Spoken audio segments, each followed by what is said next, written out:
మన పొట్ట ఒక విస్మయాల పుట్ట. ఒక పూట బాగుందంటే మరో పూట ఎక్కడో ఏదో ఒక ఇబ్బంది తలెత్తుతూ ఉంటుంది. అయితే మలబద్ధకం లేదంటే విరేచనాలు, పొట్టలో గడబిడ, ఆపై అజీర్తి, గ్యాస్ ట్రబుల్, ఇలా సమస్యల చిట్టాకు అంత ఉండదు. కొంతమందికి ఏం తిన్నా వంట పట్టకుండా ఉంటుంది. మరికొందరికి ఆకలి సరిగ్గా ఉండదు. పొట్టలో తలెత్తే ఇలాంటి సమస్యల గుట్టుమట్లను తెలుసుకునేందుకు స్టూల్ పరీక్ష బాగా ఉపయోగపడుతుంది.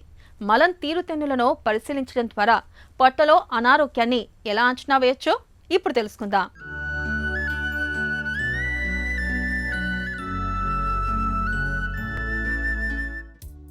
మలం కూడా వ్యర్థ పదార్థమే కావచ్చు.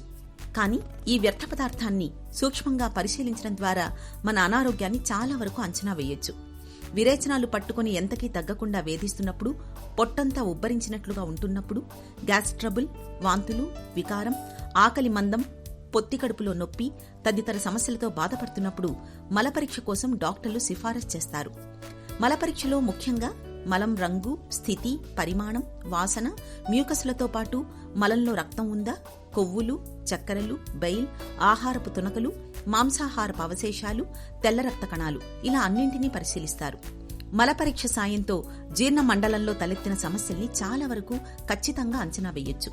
కాలేయం, క్లోమగ్రంథి, ట్రిప్సిన్ వంటి ఎంజైముల పనితీరును తెలుసుకోవచ్చు. పొట్టలో నులిపురుగులు, రోటా వైరస్, పెద్ద పేగులో క్యాన్సర్ ఆనవాళ్లు కూడా మలపరీక్షలో బయటపడతాయి.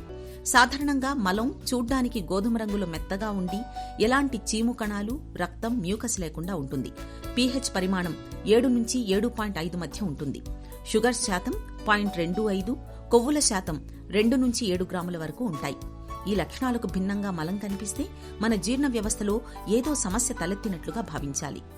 మలంలో కొవ్వుల శాతం ఎక్కువగా ఉంటూ మాంసాహారపు పోగులు కనిపిస్తుంటే pancreatitis, coeliac disease, cystic fibrosis వంటి జబ్బులు ఉన్నట్లు అనుమానించాలి.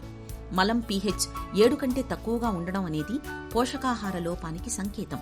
pH ఎక్కువగా ఉంటే పేగుపూత ఉన్నట్లుగా భావించాలి. యాంటీబయాటిక్స్ ఎక్కువగా వాడుతున్నప్పుడు, క్యాన్సర్ ఉన్నప్పుడు కూడా pH ఎక్కువగా ఉండే అవకాశం ఉంది. మలంలో తెల్ల రక్త కణాలు ఎక్కువగా ఉండడం, మలంలో రక్తం కనిపిస్తున్నప్పుడు అల్సరేటివ్ కొలైటిస్, పేగుల్లో వాపు ఉండే అవకాశం ఉంది.